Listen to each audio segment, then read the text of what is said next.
Something is about to happen in Israel. This coming October 1st is marked in the Book of Revelation as Judgment Day, Yom Kippur, when the books of life and death, opened 10 days earlier, are closed. Every year this moment comes, but this time is different. This year, a sequence of prophetic events has unfolded, aligning to fulfill ancient end times prophecies. The first happened on the night of September 7th, when millions watched as the moon slowly darkened until it turned blood red. It was a total lunar eclipse, what the Bible calls a blood moon. But this was not just an astronomical spectacle. It was a warning foretold centuries ago. The prophet Joel wrote, "The sun will be turned to darkness and the moon to blood before the great and dreadful day of the Lord comes." This sign carries a divine fingerprint. In 1948, as the people of Israel were reborn as a nation, blood moons appeared. In 1967, during the Six-Day War, when Israel reclaimed Jerusalem, a red moon again appeared in the heavens. The blood moon carries two meanings. On one hand, it announces judgment, God's wrath upon rebellious nations. On the other, it reminds us of the Lamb's blood shed on the cross, our only hope for deliverance. In the Book of Revelation, John saw the sixth seal opened, and the moon became like blood. In John's vision, it is no longer a warning. It is the signal that judgment has begun. Just weeks later, the heavens sent another message. On September 21st, 2025, the sun went dark in broad daylight. For 6 minutes, a solar eclipse blotted out the sun. Jesus himself warned that before his return, the sun will be darkened. And long before, the prophet Amos declared God's warning, "I will make the sun go down at noon and darken the earth in broad daylight." History echoes this pattern. In 1914, a great solar eclipse crossed Europe just before the First World War. More recently, in 2017 and 2024, two eclipses drew a giant X across the United States, seen by many as a final warning to a nation that has turned from God. The very next day, a third sign arrived, the autumn equinox in Israel. This is the precise moment when day and night become perfectly equal, before the scales tip and darkness begins to overtake the light.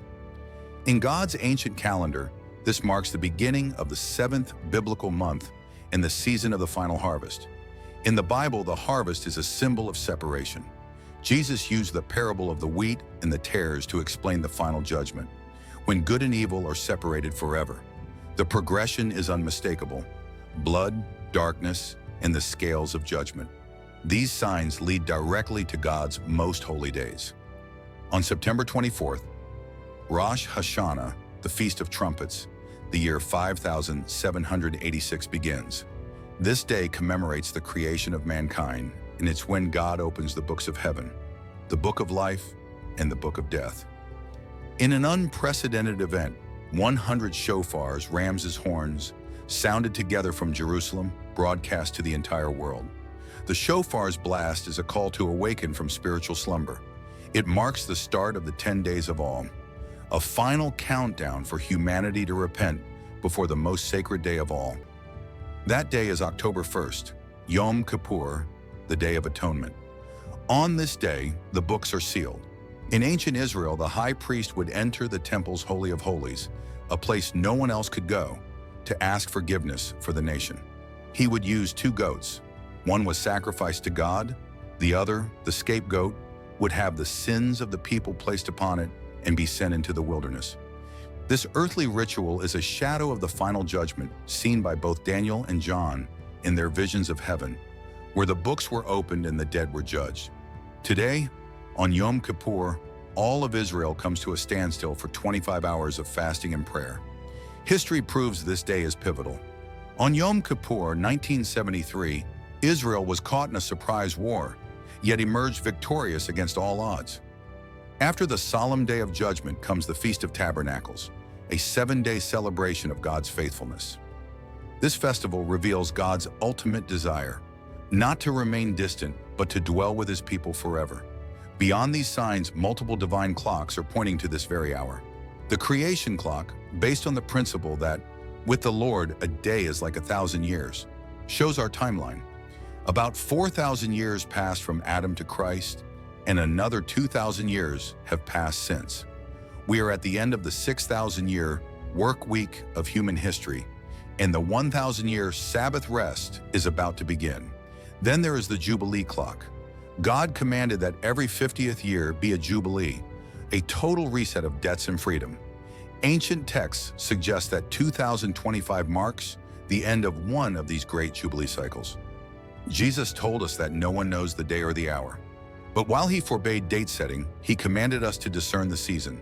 He rebuked the wise men of his time, saying, "You know how to interpret the appearance of the sky, but you cannot interpret the signs of the times." The signs he told us to watch for are now converging. He warned of global chaos, wars, famines, and earthquakes as the beginning of birth pains. He also warned of trouble from within the church, persecution, believers betraying one another, and hearts growing cold. But the focal point is Jerusalem. The prophet Daniel spoke of an abomination of desolation, where a world leader will enter the holy place and declare himself to be God. Today, as Israel engages in conflicts over its land, many see the stage being set for the final battle prophesied by Ezekiel.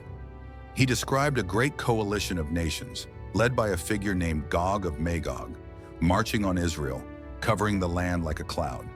But the battle will not be won by human armies. The prophet says God will intervene with a great earthquake and fire from heaven, demonstrating his power to the world.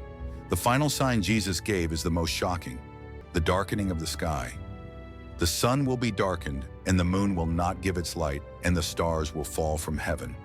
This is not a normal eclipse. It is the universe itself being shaken. But this darkness precedes a great light. In the midst of it, the sign of the Son of Man will appear, like lightning flashing across the entire sky. Behold, he is coming with the clouds, and every eye will see him.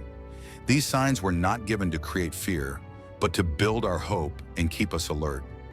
The ultimate question is not when will it happen, but am I ready? The Bible is clear that no one can earn their way into heaven. Our own righteousness falls short. There is only one way, the perfect righteousness of Jesus Christ, received not by works but as a gift of grace through faith. His cross is the bridge, his resurrection is the key. The decision to accept this gift cannot be postponed. It must be made now, while there is still breath, before the books are closed forever. The day of grace will become the day of judgment. The signs are not just a warning, they are a final, loving invitation to come home